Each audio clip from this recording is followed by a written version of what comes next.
Hello, so today I'm showing you how to make a pavlova. So we'll be topping it with some lemon cream, raspberries, and peaches later on, but for the actual pavlova, we'll need 150 grams egg whites, which is about 4 large eggs, 225 grams castor sugar, about 1 cup of sugar, 1 teaspoon cream of tartar, 1 teaspoon white vinegar, 3 teaspoons corn flour or cornstarch. Now let's make the pavlova.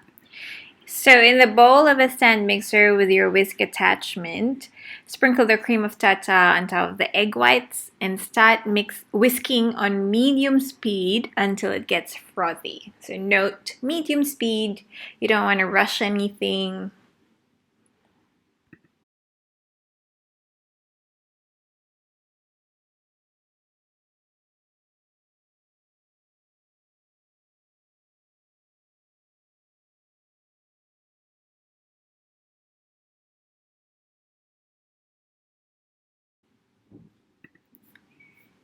So as you can see, yep, it's getting really frothy.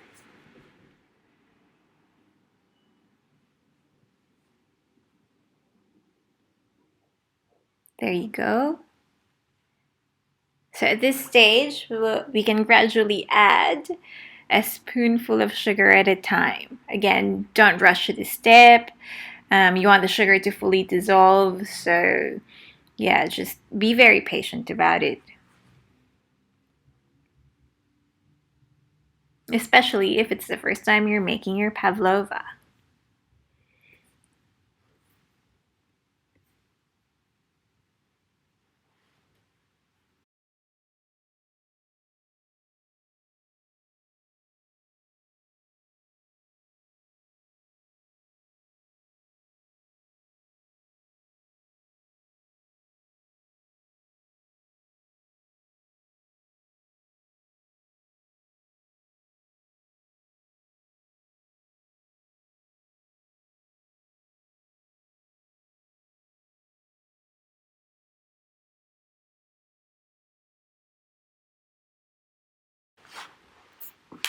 So once you've put all the sugar in, you're ready to prepare your baking sheet.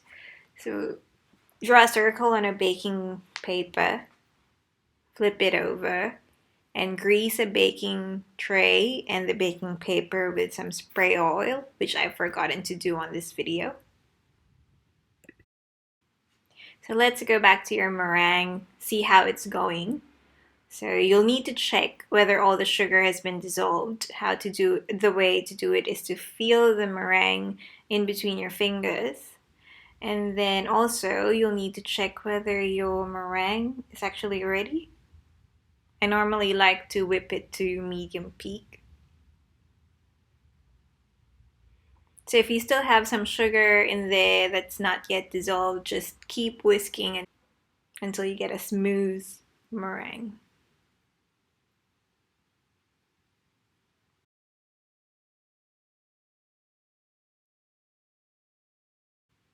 Yeah, looks good. Now we'll fold in the rest of the ingredients. So we'll fold in the white vinegar first, just gently.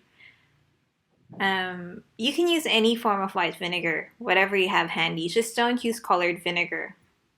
It's going to give your meringue a tinge of color. And then sift over the corn flour.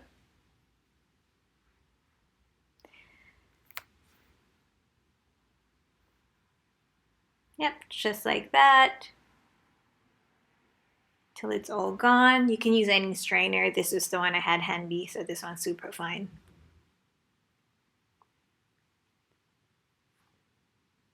Fold everything in until it's incorporated.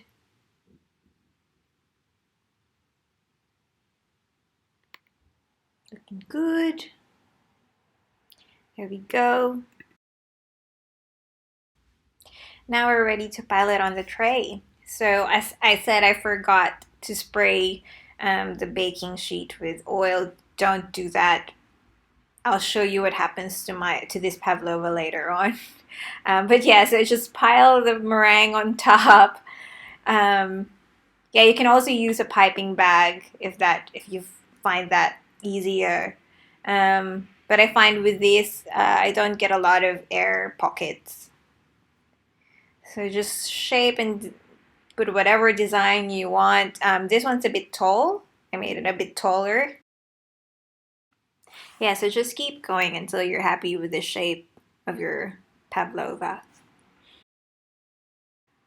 There you go. So now we're ready to pop it in the oven. So pop it in the oven at 120 degrees Celsius. But if your oven runs a little hot, then turn it down to 100 because you don't want any color on your pavlova. You want it as white as possible. So bake for an hour and then let it cool down inside the oven. So while that's baking, you have to make the lemon cream and set it in the fridge like a panna cotta. Once it's all set, you need to get it out, whisk it again until it's smooth to use it as a topping. So here's the finished pavlova. Like I said, I forgot to spray the baking paper with oil. So now it's a bit hard to get it off the baking paper. It's probably gonna crack, which is annoying, but yeah, my fault. See, I told you it would crack. So once you're ready, you can start to assemble the pavlova. So transfer the pavlova to the plate, obviously, and then that's where you assemble, put the lemon cream on top, and then just decorate with the fruits like peaches and raspberries. Whatever really fruit that you have on hand is okay. Just make it look pretty. And that's how you make a pavlova. Enjoy!